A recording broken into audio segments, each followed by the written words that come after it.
Welcome top news today.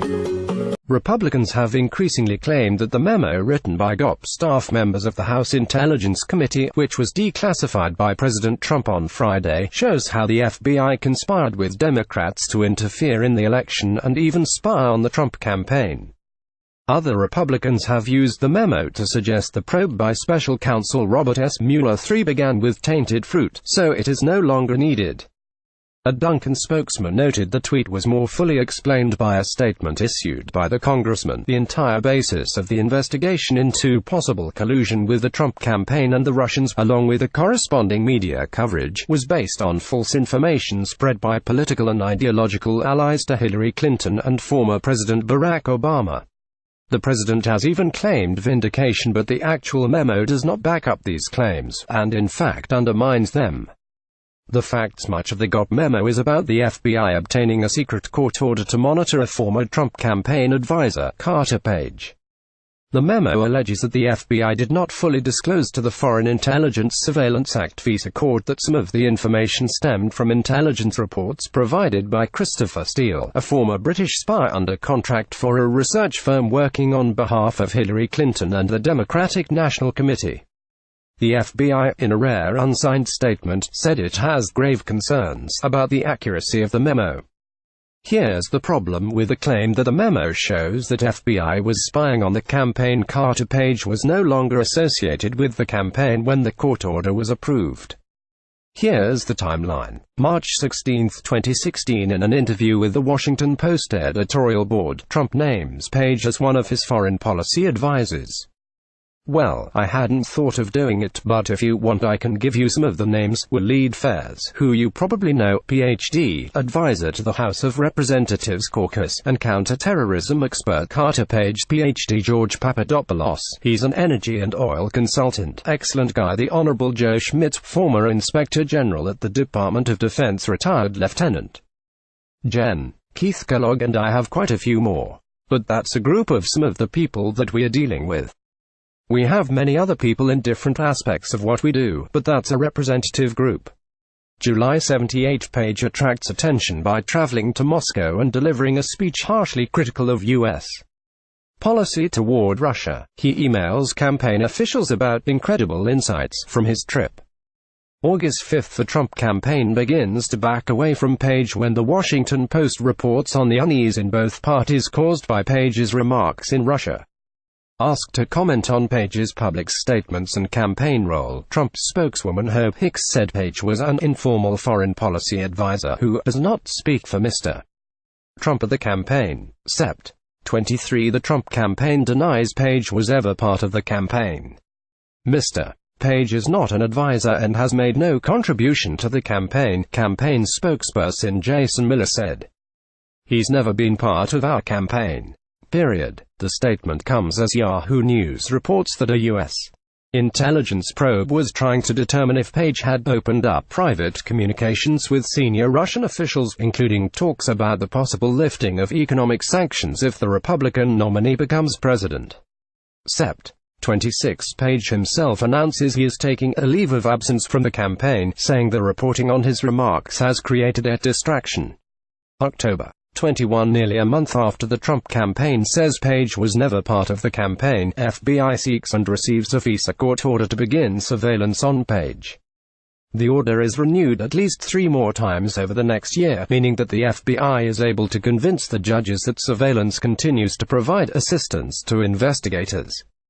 The Wall Street Journal reported that all of the judges who approved the orders were appointed by Republicans. February 16, 2017. Trump denies he ever met Paige. "I don't think I've ever met him," he told reporters at a news conference. And he actually said he was a very low-level member of, I think, a committee for a short period of time. "I don't think I ever met him. Now, it's possible that I walked into a room and he was sitting there, but I don't think I ever met him. I didn't talk to him, ever." In other words, the surveillance began long after Paige had supposedly left the campaign. Trump denies he ever met or spoke to Paige.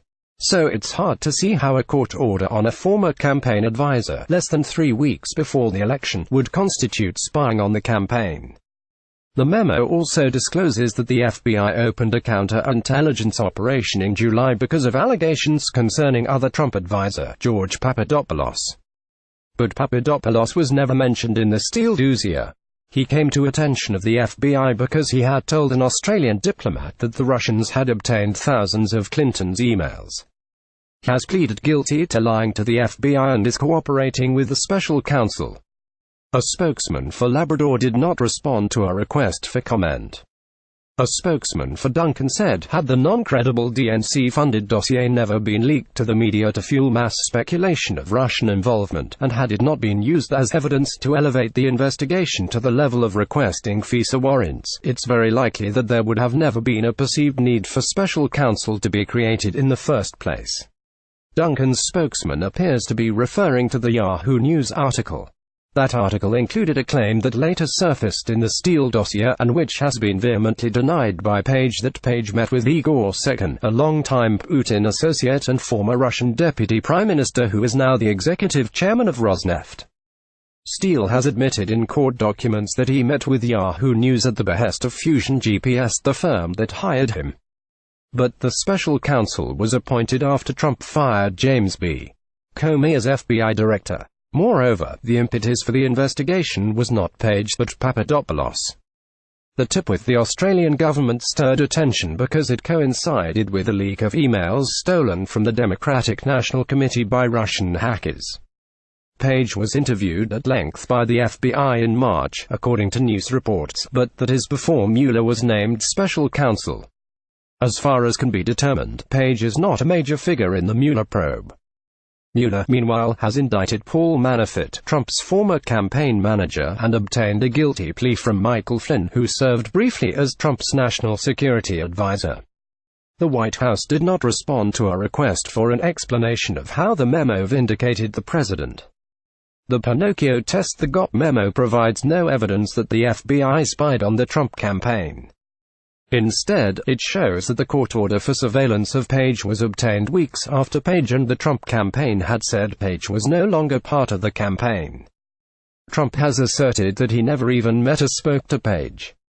Moreover, the GOP memo confirms that the separate investigation into Russian contacts with the Trump campaign was prompted by information that was not contained in the Steele dossier.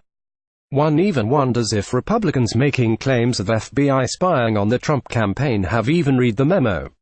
Such statements earn 4 Pinocchios. 4 Pinocchios. About our rating scale. Send us facts to check by filling out this form. Keep tabs on Trump's promises with our Trump Promise Tracker. Sign up for the Fact Checker weekly newsletter. Do you rate this claim as true or false? More Pinocchios for false, fewer based on your opinion of the statement's truthfulness. The check mark means you think the statement is true, not that you agree with the rating. We need to verify that you are an actual person. This is a non-scientific user poll. Results are not statistically valid and cannot be assumed to reflect the views of Washington Post users as a group or the general population.